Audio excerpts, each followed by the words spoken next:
Hi there, I'm Nadene Thériault-Copeland, and I'm here in front of our decomposing piano here at NAISA North Media Arts Center.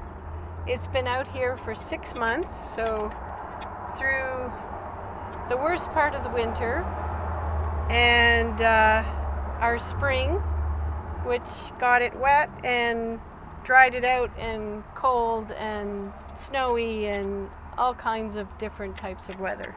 So what you're seeing now is a lot of the laminations either come off or is starting to peel off completely in the front and on the top and on the sides. And today I decided that this would be the first day of a series of jam sessions. And I wanted to provide somewhat of a primer to people who either never improvised before or weren't sure how to improvise on an ever-changing instrument like the decomposing piano. So this is sort of my take on how to make something, how to be creative on this instrument. And maybe just in general, how to improvise, at least from my point of view, in ways that come out with something that you're happy with. So to begin with, when I say improvisation, I'm referring to something that's not set out ahead of time. I haven't practiced this, nor do I expect that there would be any kind of rehearsal or anything like that. This is strictly a one-off, and I've had many people who've sat down to play this instrument and they haven't known where to start. Even though they're quite enthusiastic and they play it, they're just not sure how to make something happen. And part of the reason is that when they sit down, they don't know what works and what doesn't. So one of the things I do when I first sit down to this instrument is I explore it. I explore it while I'm playing, usually. So that's part of the improvisation for me. Other people might want to do this before they actually improv. So what I do is I go to the piano and I start just kind of seeing what sounds I can make on the piano. Some of the laminate is making a kind of nice sound that you might have heard on a washboard way back when.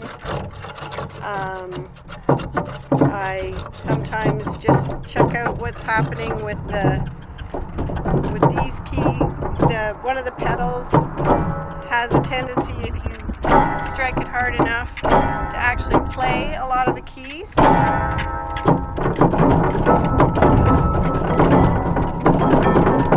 I kind of check that out.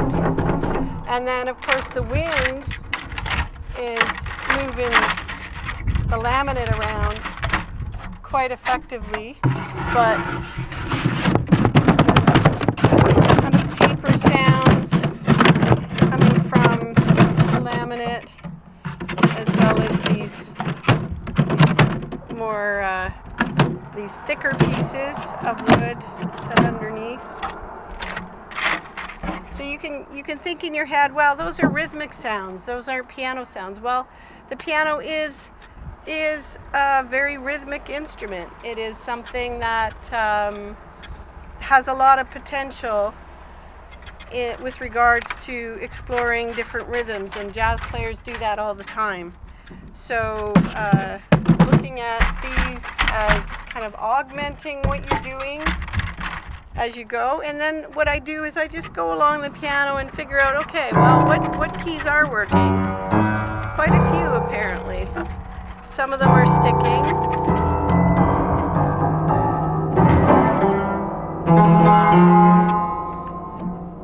Some of them work, some of them